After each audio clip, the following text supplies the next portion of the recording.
I noticed you can't find a lot of information for replacing the water pump impeller and both of the shaft seals for a 2009 KTM 690R Enduro. Most of them are like the 350 SXCs or SXMs, whatever they are, which isn't very helpful because it's a little bit different of a setup.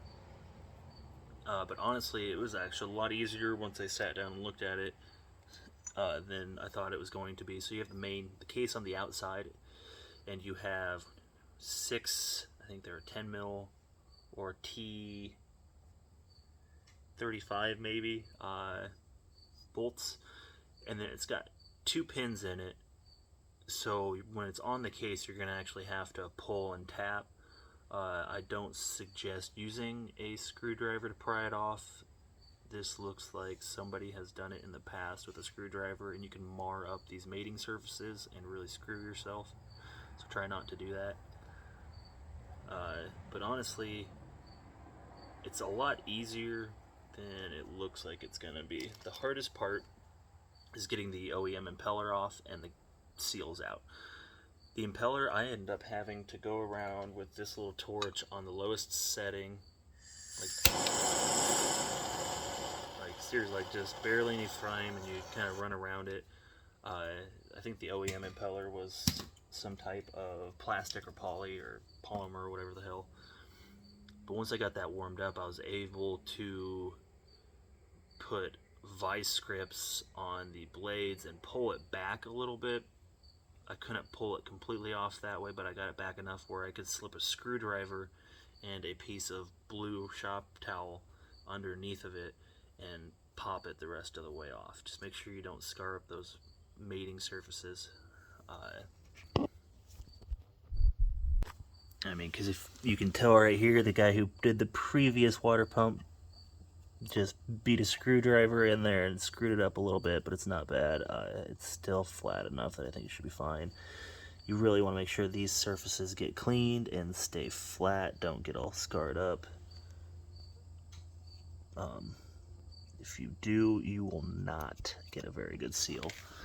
And if you feel the need to use silicone on everything, take it to a shop. Don't do it yourself, please, because the most irritating thing in the world is when somebody takes silicone to both sides of a gasket and silicones the crap out of it. That is not needed. There is a reason there is a gasket there. Trust your gasket. The factory does. But I digress. So once you get that impeller off and everything, you'll have the 2 gaskets, which in my case, to get them off, I used a screw and a screwdriver. Don't use a drill, don't use an impact, don't use a nut driver or whatever. Use just a screw and a screwdriver, and you can run that screw into the first seal, and that screw will hit the back seal and start forcing it out like that. And then you take a Christmas tree grabber, and it's used for like popping interior panels. Put it on that screw head and you can pull it out. The next one though, there's a mating surface behind this one, so once you feel that screw go through enough that it feels like it's got a solid bite on it, you're going to want to start prying on it, because if you run it too far back, you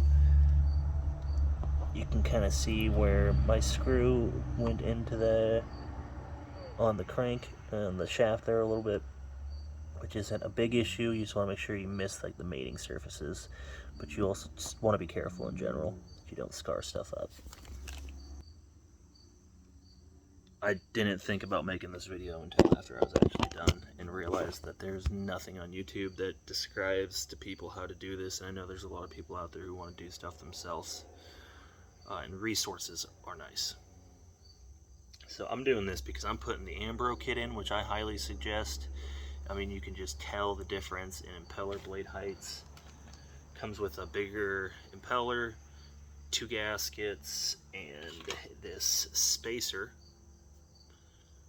because of the height difference on the impeller blades. And with that, it'll also come with longer guide rods for the 2 that are in there, and then longer bolts. A lot of people complain about these bolts because they're Allens. I don't mind it. It's no different than a Torx bit to me. It's not going to round off. It's not like it's a Phillips or a flathead. And I don't like using the sockets on these anyways. I'd rather have the internal set than the external. That's just my preference though. What else? So I don't usually do this. I just noticed online that there's nothing for this. So I thought I'd come on here and share a little bit of wisdom of what I know and learned, because there's a lot of people out there who don't want to pay a stupid amount of money for having this put on when it is really not that hard. And then see, here are the two pins. These, granted, you won't have to do this in the extra gasket and the bigger impeller and stuff if you're just going back with the OEM impellers, but I've got Leo Vance Jr. I run 110 and a few other miscellaneous minor things done to it. So I get really hot, especially when just putzing down a trail or something, or sitting in traffic. So the Ambro is definitely something I needed, and always make sure this washer goes between the mating surface and the impeller. If you do not have this, you will be sorry. Do not lose it. Anything. This is one of those times where you are not working on a 1978 small block C10. You don't want extra parts. Anyways. Yeah. So, I mean, like I said, when you get to the cover, it's got the pins in it to hold it in place. So you got to give the old rap-a-tap-tap and pull. That it's a pain in the ass, but it will eventually come off. If you're going to use a flathead, don't. But if you're going to, make sure you are stupid careful about the mating surfaces. Once you get that off, there is your bolt that comes out of the middle of the shaft, so you can get the impeller off. I heated my impeller up and then went in with vice grips and pulled it out so I could go in with a flathead and pry it out, not twist and gouge. Big issue. Once you get that off, you can use a screw to run into the shaft gaskets, shaft seals, whatever you want to call them, water pump seals, oil seal. Let's make sure that when you go through, you don't hit mating surfaces, especially on that second one, because there is mating surfaces right behind it. The first one, though, you can actually run the screw in a little further. And make sure you use a good grease when you put the gaskets, the seals back in around the shaft. It's something nice and high temp, water resistant, what have you. I like going with Stay Lube brand crap from CRC, just because I use their brake clean and stuff. They make some pretty good stuff and it's cheap, and that's the biggest reasons, because Napa has it and I live in the edge of a town of like 600-700 people, 1,000 people maybe. So we don't have a lot of choices. I don't want to drive 30 minutes to a different auto parts store, so that's what I get.